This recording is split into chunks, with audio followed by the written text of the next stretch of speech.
Hola, soy Lizeth Guerra y el grupo 5 está conformado por Gabriel Bonet, Camila Maldonado, Rodrigo Pérez y Ángela Valverde. El tema de este video es el terrorismo. Formulación del tema. Para empezar, entendemos por terrorismo que nos habla de la intimidación hacia las poblaciones mediante maltratos o violencia política. Centrándonos en nuestro país, el Perú, la población peruana sufrió una era muy violenta entre los años 1980 y 2000, tratándose de un conflicto armado interno por el grupo terrorista Sendero Luminoso y el gobierno autoritario de Alberto Fujimori. Bueno, hablando del tema de Sendero Luminoso vinculado al terrorismo, este tema lo vimos en la semana 12 y investigamos que según la Comisión de la Verdad y Reconciliación del Perú, en mayo del año 1980, Sendero Luminoso inició una guerra popular en contra del Estado peruano, alcanzando alrededor de 2.700 miembros y siendo responsables del 54% de las víctimas de la guerra interna. Este grupo ejecutó actos violentos de una manera sistemática con el propósito de eliminar la influencia del Estado en las zonas rurales. Bueno, ahora hablando del gobierno de Alberto Fujimori, centrado también al terrorismo. Este tema lo vimos en las semanas 14 y semana 15. Investigamos que, según Maribur, en la década de los años 90, el régimen de Alberto Fujimori implementó una táctica autoritaria para combatir contra el terrorismo. Él usó el miedo mediático mediante campañas que proclamaban que el hablante es terrorista y consolidó su autoridad por medio del autogolpe del año 1992 y también con medidas preventivas que debilitaron a la sociedad civil. Una de las causas fundamentales fue la exclusión histórica que sufrieron las regiones andinas y rurales del país.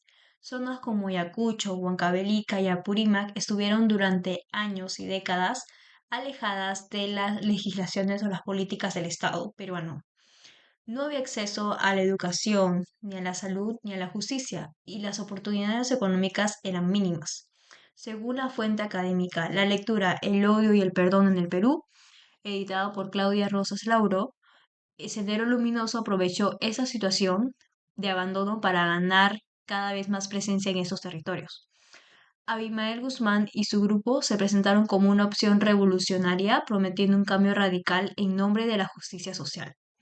Asimismo, según la fuente académica Qué difícil es ser Dios de Carlo Niván de Gregori, Sendero Luminoso y sobre todo su líder Abimael Guzmán estuvieron muy influenciados por la corriente del marxismo, leninismo y maoísmo, lo que repercute en su idea de podar la sociedad para crear una nueva. Al no sentir que el Estado los representaba, algunas personas comenzaron a, a apoyar esta idea y simpatizar con este discurso violento que prometía destruir el sistema y empezar de nuevo. Además, durante las décadas de los 80 y de los 90, el Estado peruano atravesaba una crisis política e institucional. Según el informe final también de la fuente académica, la Comisión de la Verdad, que también se menciona en esa lectura, los partidos políticos estaban desprestigiados y no lograban canalizar las demandas sociales. Frente a esta debilidad democrática, Sendero Luminoso vio una oportunidad para iniciar su lucha armada. Así, el conflicto surgió como resultado de un país dividido con sectores olvidados que buscaban ser escuchados. De acuerdo con la lectura de Víctor Peralta Ruiz en la revista El Panchis, una de las consecuencias más graves fue el alto costo humano que dejó la violencia. Se estima que cerca de 70.000 personas murieron o desaparecieron durante esos años, siendo Sendero Luminoso el principal responsable. Lo más impactante es que la mayoría de las víctimas fueron campesinos y quechohablantes que vivían en zonas rurales. Muchos de ellos no estaban involucrados con la violencia, pero quedaron atrapados entre el accionar terrorista y la represión por parte de las fuerzas del orden. La misma lectura señala que este conflicto provocó el desplazamiento masivo de miles de personas hacia las ciudades. Esto generó el crecimiento desordenado de barrios periféricos y agravó la pobreza urbana. También se produjo una fuerte fractura entre el Estado y ciertas comunidades, sobre todo en los Andes, que hasta hoy sienten que no se les ha reconocido el daño que vivieron.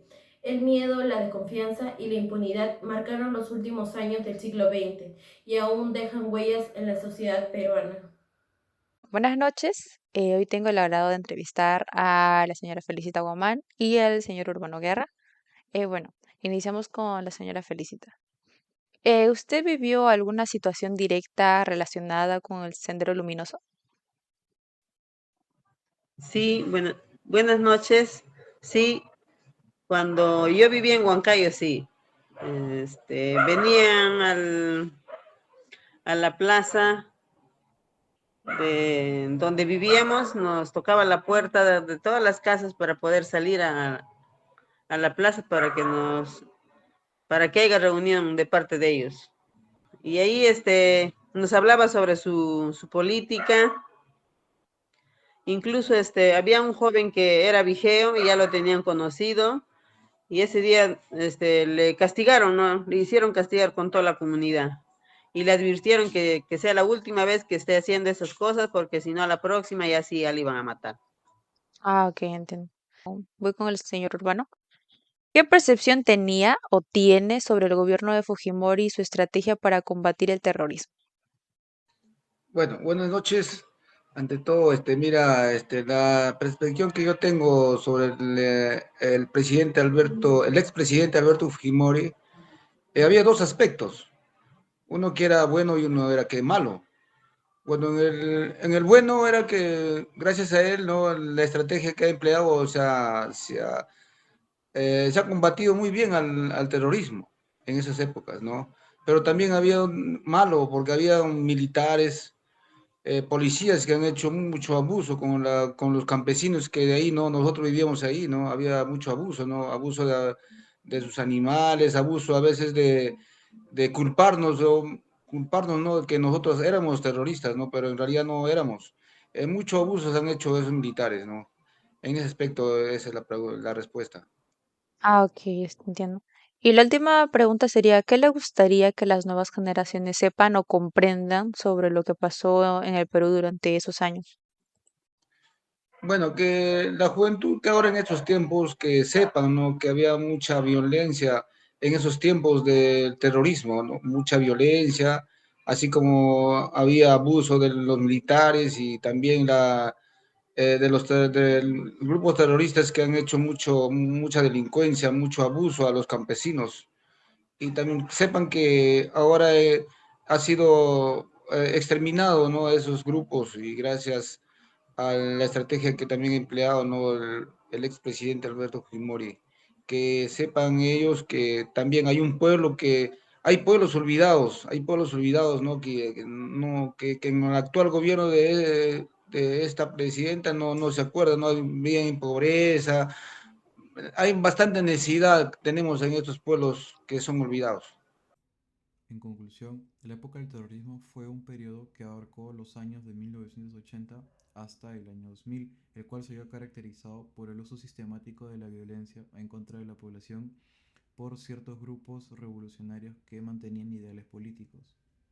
Según otros entrevistados, si bien la estrategia que se utilizó por el expresidente Alberto Fujimori fue la adecuada porque logró erradicar a la gran parte de ellos, se cometieron bastantes abusos en contra de la población y grupos campesinos, alegando que incluso ellos pertenecían a esos grupos terroristas.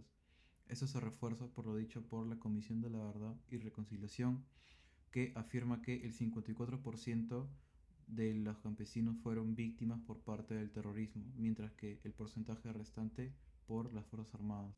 Es por ello que planteamos como alternativa de solución que el gobierno cree un programa de voluntariado dirigido a los más jóvenes, con el fin de que puedan acercarse a la población adulta que vive en estos lugares recónditos.